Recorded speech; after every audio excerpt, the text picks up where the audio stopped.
Hello everyone, my name is Fatima Baraka. Today I'm going to do a presentation about appearance versus reality in The Merchant of Venice. The Merchant of Venice explores the theme of appearance versus reality.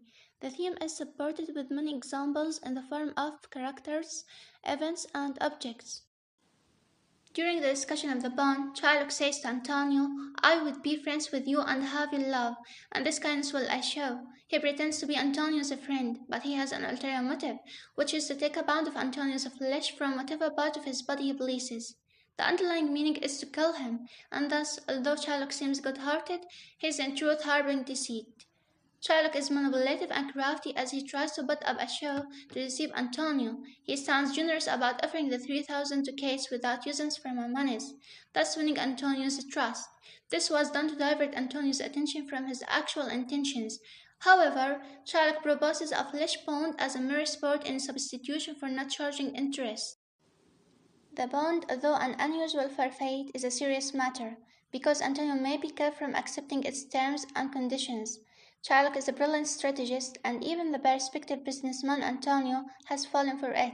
Shylock is a vindictive and unforgiving man, whose hatred for Christians has driven him to want to kill Antonio. We know that Shylock has suffered emotionally and physically because of how Antonio has kicked, spat, and rated him many times. Thus, he deserves some of our pity, as taking revenge on your enemy is only natural. This is also shown in Jessica's attitudes. She appears to be a loving daughter that takes care of her father and would never wrong him. She assures to take care of the house while Shylock goes to the dinner party he had been invited to. But when he's gone, she takes out her mask and shows her real face. A selfish face, and taking advantage of the situation. She steals her father's jewelry and ducats as her go with Lorenzo. This shows how Jessica can have an extreme change, betraying her father that raised her alone. Furthermore, appearance and reality are also shown in objects. The choosing of the 3 caskets is used as a main explanation of appearance versus reality. The suitor of Portia must choose either gold, silver, or lead casket, where the right choice will allow the suitor to marry her.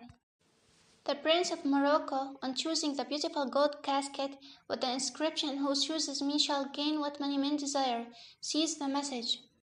All that glisters is not gold, and thus turned away by Portia. The Prince of Aragon, on choosing the silver casket with "Who chooses me shall get as much as he deserves," receives a fool's head, and is told that this is what he deserves. Bassanio, however, on correctly choosing the lead casket with the inscription "Who chooses me must give and hazard all he has," says the word is still constantly deceived with ornament. He chooses the lead casket as not to be fooled by the dull appearance, and receives the beautiful Portia and all her wealth, who in reality contrasts with the ugly lead. The 2 princes, however, were deceived by the ornament of the gold and silver caskets. Although the suitors have an equal chance in winning Portia, they are neither brave nor wise enough to be able to get through the choosing of the caskets. The caskets, gold and silver, looked attractive compared to lead. However, because lead had many more uses than gold and silver, it's considered more valuable. Prince of Morocco chose the gold casket because he's superficial, greedy, and materialistic.